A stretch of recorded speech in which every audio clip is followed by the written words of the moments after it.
नमस्कार, मैं नियाज खान और आप देख रहे हैं न्यूज एक्सप्रेस। सियासत में कुछ नेताओं ने अपने बेतुके बयानों से अपनी छवि इतनी हल्की बना ली है कि अब इन्हें कोई भी सीरियसली नहीं लेता।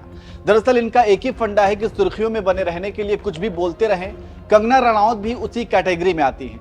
कभी राहुल गांधी की जात पूछकर उन्हें अपमानित करती हैं, तो कभी राहुल गांधी को नशेड़ी बता देती हैं और कह देती हैं कि उनका ड्रग टेस्ट होना चाहिए।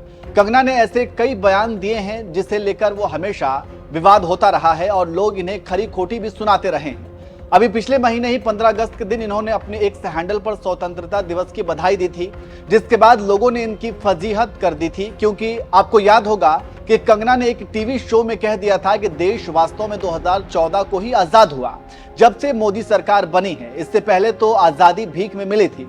वहीं जब कंगना ने 15 अगस्त के दिन स्वतंत्रता दिवस की बधाई दी थी, तो लोगों ने पूछना शुरू कर दिया था कि आज वो क्यों बधाई दे रही हैं, क्योंकि उनके हिसाब से तो देश 26 मई 2014 को वास्तव में आजाद हुआ था जब मोदी सरकार बनी। फिर कंगना को 26 मई के दिन स्वतंत्रता दिवस मनानी चाहिए।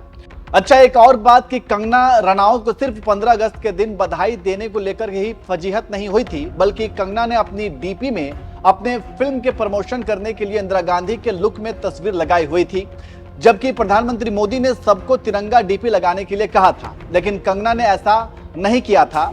खैर, कंगना अपने फिल्म के प्रमोशन में लगी हुई हैं। अपने फिल्म के प्रमोशन के लिए अभी हाल ही में कंगना ने एक पॉडकास्ट में हिस्सा भी लिया था, जिसमें होस्ट ने उनसे विवादित बयानों को लेकर सवाल पूछ लिया था कि क्या उन्हें अपने किसी भी बयान पर पछतावा है। तो कंगना ने जवाब दिया था कि जो कहा वो सच ही रहा है, उसमें झूठ नहीं, इसलिए मुझे पछतावा भी नहीं है। उन्होंने आगे कहा कि लोग उनसे डरते हैं। कंगना ने अपने मन की बात करते हुए कहा कि मुझे नहीं लगता कि कभी लोगों ने मुझे गलत समझा है, बल्कि मुझे तो लगता है कि लोगों को मुझसे डर लगता है। जो लोग बेईमान हैं और जिन्होंने दूसरों के साथ गलत किया है, जो अन्यायी हैं, वो मुझे देखते हैं तो डर जाते हैं, उन्हें मुझसे डर लगता है। तो इस तरह से कंगना ने कहा था कि लोग उनसे डरते हैं। इसी कड़ी में कंगना की शादी को लेकर भी सवाल उठ रहे हैं कि आखिर कंगना अभी तक शादी क्यों नहीं कर रही हैं। और जब ये सवाल उनसे पूछा गया तो उन्होंने चौंकाने वाला जवाब दिया। दरअसल कंगना अपनी फिल्म के प्रमोशन के लिए मीडिया हाउस में भी जा रही हैं। अभी हाल ही में रजत शर्मा का टीवी शो आपकी अदालत में कंगना पहुंची थी। यहीं पर उनसे उनकी शादी को लेकर सवाल पूछ लिया गया तो उन्होंने जवाब दिया कि उनको लेकर इतनी नेगेटिव बातें फैला दी गई हैं, जिसकी वजह से उनकी शादी नहीं हो पा रही है। असल में कंगना से जब सवाल पूछा गया कि किसी पॉलिटिशियन से शादी करेंगी या फिर किसी एक्टर से, इस पर कंगना ने मुस्कुराते हुए जवाब दिया, क्या कहूं मैं इस बारे में, शादी को लेकर मेरे बहुत अच्छे ख्याल हैं। मुझे लगता है कि हर एक को कंपेनियन की जरूरत होती है। मुझे लगता है कि बच्चे होने चाहिए, लेकिन अब लोगों ने इतना बदनाम कर रखा है कि मेरी शादी ही नहीं होने देते हैं।